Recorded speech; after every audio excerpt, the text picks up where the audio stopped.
Hello everyone, welcome back. आज की इस क्लास में हम उड़ाने वाले हैं रॉकेट, वो भी इस तरीके से। आप सब लोग जानते होंगे मोबाइल में जब भी हमें कुछ चीज़ रिफ़्रेश करनी होती है तो हमें इंटरफेस को पुल करना पड़ता है। आज इसी तरीके का क्रिएटिव इफेक्ट हम बनाने वाले हैं Adobe XD में। Without any further delay let's get into the classroom.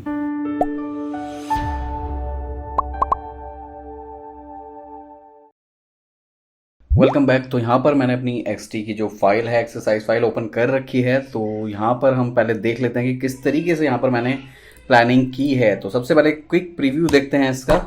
यहाँ पे प्रीव्यू ओपन हो गया और आप यहाँ पर देख सकते हो, आप इसको ड्रैग कर रहे हो और ड्रैग करके जैसे ही आप छोड़ते हो पूरा एनिमेशन वर्क करता है।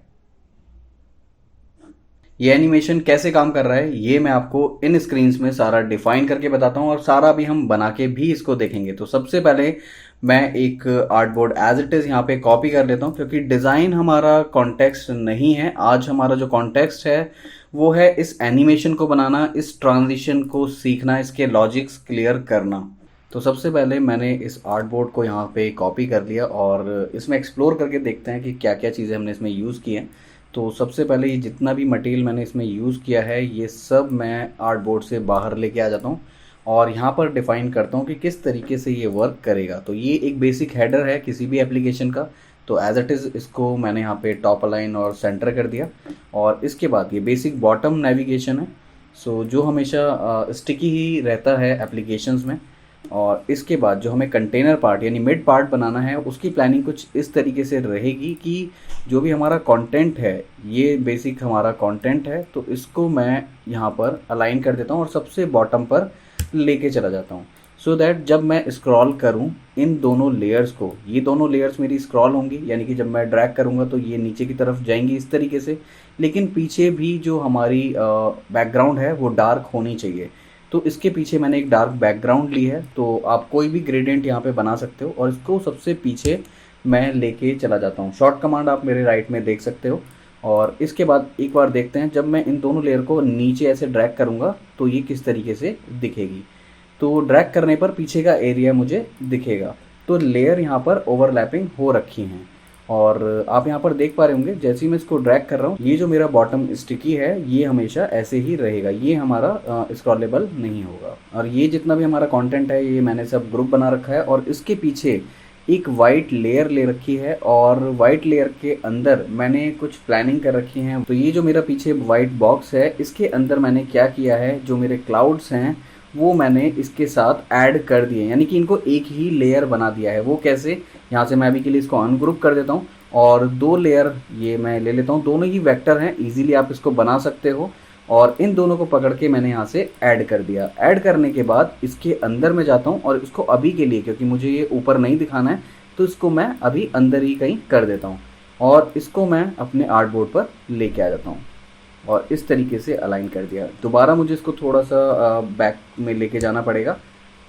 ये मेरा प्रॉपरली हमारी प्लानिंग इस वाले आर्टबोर्ड की हो चुकी है। अब इतनी प्लानिंग करने के बाद आपको इसको सिंपल कमांड डी करना है, यानी कि एक कॉपी बना लेना है, क्योंकि प्लानिंग सारी हमने इसी में कर ली है। और यहाँ से इन दो ग्रुप्स को हमें नीचे की तरफ ड्रैग कर देना है जितना भी आपको लेके जाना है। तो ये हमारा यहाँ पर आ गया। पहली जो मेरी स्टेट रहेगी वो इसी तरीके से रहेगी कि जब भी मैं ड्रैग करूँ तो जो बैक में हमारा कलर है वो दिख जाए और हमारा जो रॉकेट है वो भी यहाँ पर अपीयर हो जाए और थोड़े से क्लाउड हमारे बाहर आ जाएं। तो दूसरी लेयर में मैं क्या करने वाला हूँ, ये अंदर जाने के बाद इसको थोड़े से क्लाउड्स को बाहर निकाल लूँगा मैं। और अभी भी ये एक ही लेयर है बट यहीं पे हम टू एंड फ्रो क्लाउड्स के साथ करने वाले हैं। और यहाँ से मैं कॉपी कर लेता हूँ ये रॉकेट। तो बेसिकली ये जो रॉकेट है ये मैंने freepik.com से लिया है, वेक्टर है। आप भी वेक्टर डाउनलोड कर सकते हो और यूज़ कर सकते हो। तो पहली स्टेज में आप देख सकते हो कि फ्लेम यहाँ पे एक्टिवेट नहीं है। तो फ्लेम को सेलेक्ट करने के बाद मैंने इसकी ओपेसिटी 0 कर दी, सो दैट अभी प्राइमरी जो स्टेट है उस पर हमें फ्लेम ना दिखे। थोड़ा सा इसको ऊपर कर लेते हैं और मैं ये चाहता हूँ कि जब मैं इसको ड्रैग करके यहाँ इस स्टेज पर आऊँ तो ये रॉकेट थोड़ा सा ऊपर से नीचे की तरफ आए। तो इस रॉकेट को मैं कॉपी करता हूँ और इस वाली लेयर पे भी पेस्ट कर देता हूँ और इसको ऊपर की तरफ ले जाता हूँ। और ऊपर ले जाने के बाद दोनों रॉकेट मैंने यहाँ से सेलेक्ट कर लिए और धीरे धीरे इसको हम पीछे ले जाएंगे। तो ये इस लेयर के पीछे जा चुका है। बिल्कुल सही है कि जब मेरा ड्रैग होके आएगा तो इस तरीके का आउटपुट बनेगा। अब इसको सिंपल हमें करना क्या है, प्रोटोटाइप में जाना है। तो प्रोटोटाइप पे जाके इस ग्रुप को मैं इससे कनेक्ट करके ड्रैग फंक्शनैलिटी दूंगा। ड्रैग यहाँ पे ऑलरेडी सेलेक्टेड है। और ऑटो एनिमेट, आप ध्यान रखिएगा ऑटो एनिमेट होना बहुत ज़रूरी है। और ऑटो एनिमेट करने के बाद अपने इफेक्ट आप यहाँ पे चूज़ कर सकते हो। ईजन आप यहाँ पे कर दो और इसके बाद मैं यहाँ पे देखता हूँ कि किस तरीके का इसमें आउटपुट आएगा। तो यहाँ पे ड्रैग फंक्शनैलिटी हमारी बिल्कुल परफेक्टली काम कर रही है, लेकिन ड्रैग के बाद भी हमें पूरा ये बनाना होगा। तो इसे भी देखते हैं कि किस तरीके से यहाँ पर ये बनने वाला है। तो यहाँ पर इन आर्टबोर्ड की कुछ कॉपी बना लेता हूँ, जिससे कि हम डिफरेंट यहाँ पर स्टाइल मेंशन कर पाएँ। तो यहाँ पे मैंने कुछ कॉपीज़ बना लिए हैं और इसके बाद जो प्लानिंग रहेगी वो ये कि जब यहाँ तक मैं ड्रैग करके लेके आ चुका हूँ और जब मैं छोड़ूंगा इसको, तो यहाँ पे सबसे पहले फ्लेम एक्टिवेट हो जाएगी। तो डिज़ाइन में जाने के बाद मैं इसकी ओपेसिटी फुल कर देता हूँ और जो हमारा दूसरा व्यू होगा उसमें भी फ्लेम एक्टिवेट रहेगी और फ्लेम थोड़ी सी बढ़ जाएगी। तो फ्लेम मैंने यहाँ से थोड़ी सी इंक्रीज़ कर दी है और तीसरे वाले में जाने के बाद फ्लेम सिर्फ एक्टिवेट कर दूंगा मैं, और फोर्थ पे जाने के बाद मैं फ्लेम दोबारा थोड़ी सी बड़ी कर दूंगा। एक और मैं यहाँ पे इसकी कॉपी बना लेता हूँ, सो दैट जब फ्लेम यहाँ पर बड़ी हुई तो उसके बाद ये रॉकेट यहाँ से फ्लाई कर जाएगा। तो फ्लाई करने के बाद ये बाहर निकल जाएगा। सो यहाँ पर मैंने इस तरीके से इसको डिज़ाइन कर दिया। और यहाँ पर ये जो हमारा फॉग है ये हम नीचे की तरफ कर देंगे, क्योंकि जब रॉकेट ऊपर उड़ जाएगा तो फॉग भी यहाँ से ख़त्म हो जाएगा। इसमें हम थोड़ा सा आइडिएशन और करेंगे कि जब हमारी फ्लेम बढ़ेगी तो जो हमारा फॉग है वो भी बढ़ेगा। तो इसको थोड़ा सा और आप बाहर निकाल सकते हो। और यहाँ पर छोटी फ्लेम है तो इसको आप छोटा ही रखो, लेकिन थोड़ा सा इसको भी इंक्रीज़ कर लो। और बड़े वाले में हम ये ऊपर की तरफ कर देंगे। और यहाँ पे जस्ट फ्लेम अभी एक्टिवेट हुई है तो इसको थोड़ा सा नीचे हम कर सकते हैं। तो ये यहाँ पर हमने प्लानिंग बिल्कुल कर लिया है। अब इसको कनेक्ट करके देखते हैं कि किस तरीके से ये कनेक्ट होगा। तो यहाँ पे प्रोटोटाइप में मैं जाता हूँ और इसको मैं कनेक्ट करता हूँ इस आर्टबोर्ड से, लेकिन ये ड्रैग नहीं, ये होगा टाइम। और ध्यान रहे मैंने आर्टबोर्ड को आर्टबोर्ड से कनेक्ट किया है।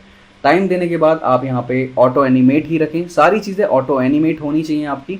और जितनी भी चीज़ें आप ऑटो एनिमेट कराओगे उन ग्रुप्स के या लेयर्स के नेम सबके सेम होने चाहिए। आप यहाँ पे भी देख सकते हो कि यहाँ पे जितने भी लेयर्स हैं या ग्रुप्स हैं उन सब का नाम सिमिलर है। अगर ये सिमिलर नहीं होगा तो आपका एनिमेशन प्रॉपर नहीं बनेगा। सो यहाँ से मैंने इसको कनेक्ट कर दिया। सेम मैं यहाँ से इसको भी यही वाला ट्रिगर दूंगा टाइम, और प्रॉपर्टी हमारी सिमिलर रहेगी। और यही मैं इसको भी दे देता हूँ टाइम।